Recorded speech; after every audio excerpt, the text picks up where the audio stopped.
Do this every single day to finally lose that stubborn belly fat while still eating Caribbean food. Meet my client Nini. She came to me wanting to lose stubborn belly fat but didn't want to give up her Caribbean food. But she just felt overwhelmed because there's so much information out there, but there isn't really much when it comes to Caribbean food. What was important to her was still to keep the culture alive while losing weight.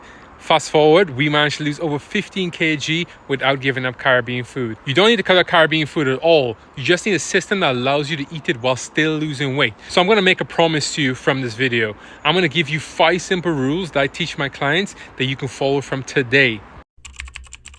Rule number 1 starts before the food even reaches your plate. The problem that a lot of Caribbeans face is free pouring oil when it comes to the foods you're cooking, deep frying stuff, not measuring stuff, and the calories just add up really quickly. New default setting is going to be air fryer, grill, oven, fry light.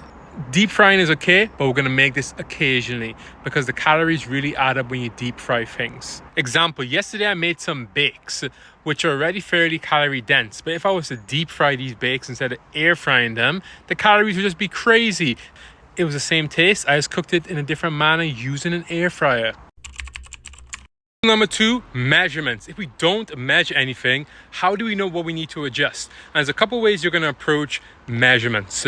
You can either use a food scale, which is going to be the most accurate because you know exactly what's going into your body. Least enjoyable option, but it's going to be the most accurate way of tracking your food. You have your second option, which is portion control cups.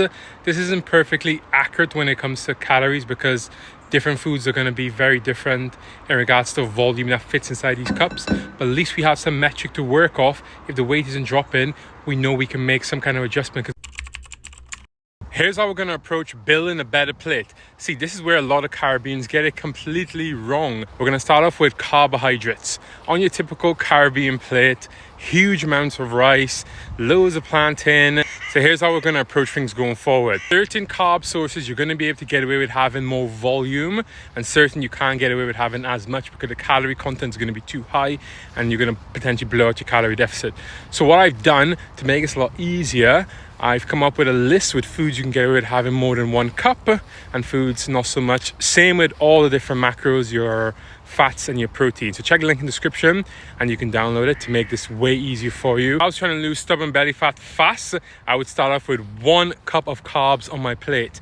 This can be your rice and peas. This can be ground provision. I can guarantee immediately you're going to save so many more calories because a lot of you guys are probably having way more than 1 cup of carbs on your plate. Protein. We're going to use the old school method when it comes to protein.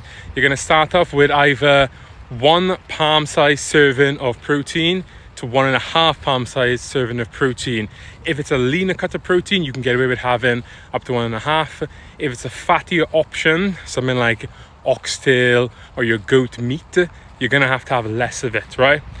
In the guide, it'll run you through this. Veggies, probably one of the most neglected part on a typical Caribbean plate. Don't get me wrong, we have veggies, but we probably should be having way more than we assume.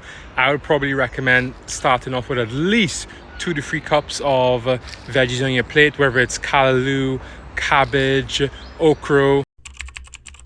Steps, as you can see, I'm out here getting mine done right now. A big hack for me is getting a walking pad.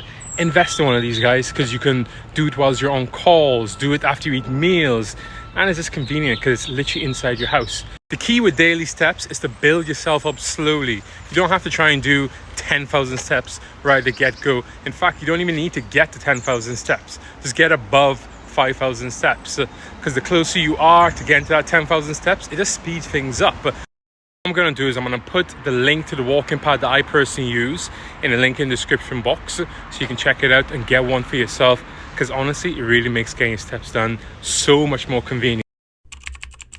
Rule number 5, when to make adjustments. See, this is where most people mess things up.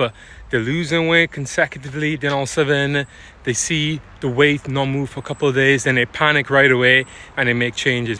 You want to be waiting for at least 10 to 14 days before you make any sort of changes because sometimes your body isn't going to respond ASAP. Hopefully this video has been useful. If you want help in your own personal transformation journey, check a link in the description box. I'm going to leave a form that you can fill out and I'll be in touch. Catch you in the next video. Hit the thumbs up button.